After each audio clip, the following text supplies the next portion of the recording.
pendapat, saya lanjutkan ya materinya. Pendapat terkait definisi atau apa yang dimaksud dengan model case based learning. Nah, ini yang pertama, ini Bapak Kalkintaya sama temannya Kiri dan temannya lagi Bos dan temannya lagi Pak D-nya. Lalu mendefinisikan tentang model CBR itu, model pembelajaran yang melibatkan kasus berupa skenario berdasarkan kehidupan sehari-hari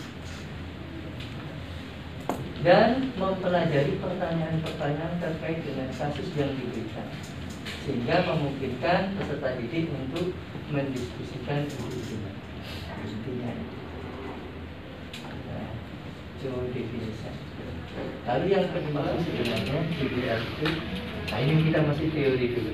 Nah, ini pendekatan pembelajaran konstruktif. Kalau yang seperti itu biasanya memang konstruktivisme, aliran konstruktivis melalui masalah yang dihadirkan dalam kasus.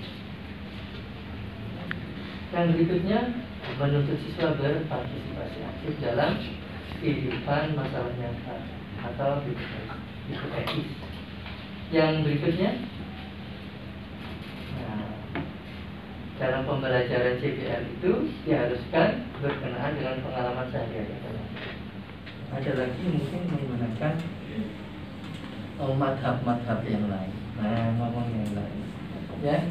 Langkah-langkah yang pertama itu membaca atau ini case is presented. Nah, jadi membaca informasi atau dan memahami kelompok. Lalu disampaikan kita mau belajar apa itu juga perlu. Supaya nggak bingung dia di lapangan. Misalkan saja teori gerak, dia di perempatan suruh apa?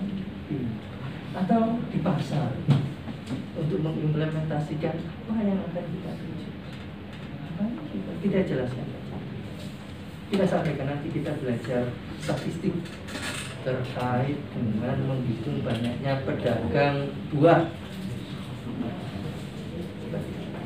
Bisa atau yang lain. Kalau tadi teori graf, misalkan saja untuk menghitung kemacetan. Nah, ini karena di Jakarta ya lalu lintas. Bagaimana cara menentukan di daerah sana berapa menit atau di utara ya, jalan yang utara itu berapa menit, yang selatan berapa menit, yang timur dan barat itu berapa menit. Dilakukan survei dulu, berapa menit di sana, tingkat kemacetannya bagaimana. Yang utara, timur, barat, dan selatan itu berapa menit dihitung, lalu diformulasikan dalam teori graf. Kira-kira baiknya pada jam-jam segini yang utara berapa menit, selatan berapa menit, karena kan nggak sama. Kalau kita perhatikan itu berdasarkan di survei itu menggunakan teori graf, implementasikan dan mengidentifikasikan kasusnya seperti apa. Tadi dilihat di lapangan kasusnya kemacetan, misalkan gitu. Ini bagaimana cara mengatur lalu lintas. Jangan sampai semuanya pengen dahulu, justru makin yang macet di tengah, di perempatan. Lalu ada diskusi kelompok kecil-kecil tadi karena sudah dibentuk. Lalu mereka menyampaikan ini tujuannya apa di dalam grup tadi itu, mau menyelesaikan apa? Kemacetan. Tujuannya seperti itu. Misalnya saya berikan. Lalu yang berikutnya adalah membuat solusi ya, kita analisis ya, kasus-kasus yang seperti ini.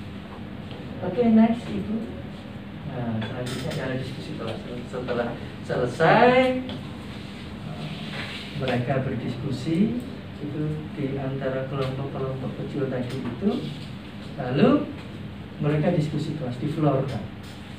Cara menyelesaikan kemacetan itu seperti ini. Untuk perempatan itu, misal ya, yang utara sekian menit dengan lampu merah, yang selatan sekian menit. Nah, ini tergantung dari analisis masing-masing kelompok. Ini saya ambil contoh yang teori graf. Seperti itu. Silakan Ustadzah kalau ada yang ingin dikemukakan, kita diskusi di sini ya. Saya tidak memberikan nama materi pada Bapak dan ustadz sekalian ya, tidak memberikan seperti itu, tapi kita diskusi. Silakan. Ya, silakan Ustazah. Ya, mohon maaf, ini metode ya, Pak? Model. Ya, model ini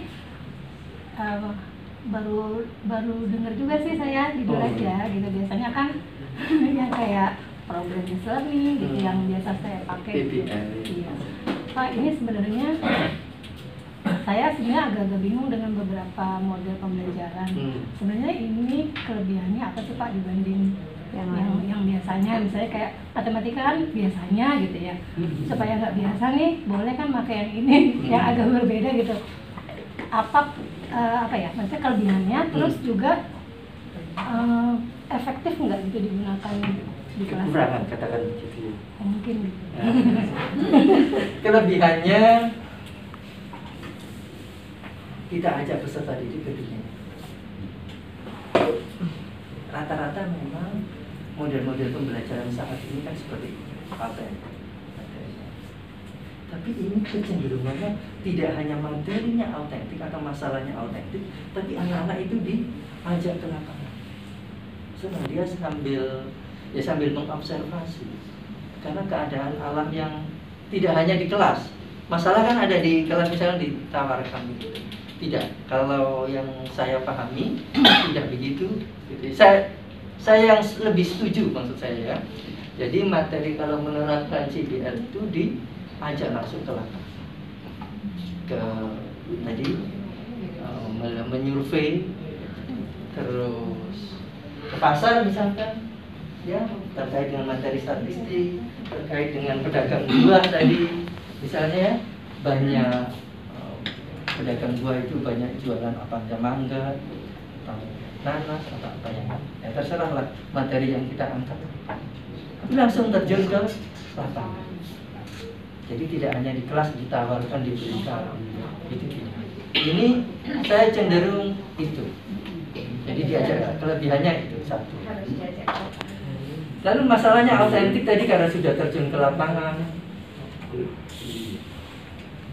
Melatih anak untuk mengeksplor ya, apa-apa yang dipikirkan, apa-apa yang dianalisis, melatih menganalisis, mengumumkakan pendapat, karena diskusi kelompok ada diskusi.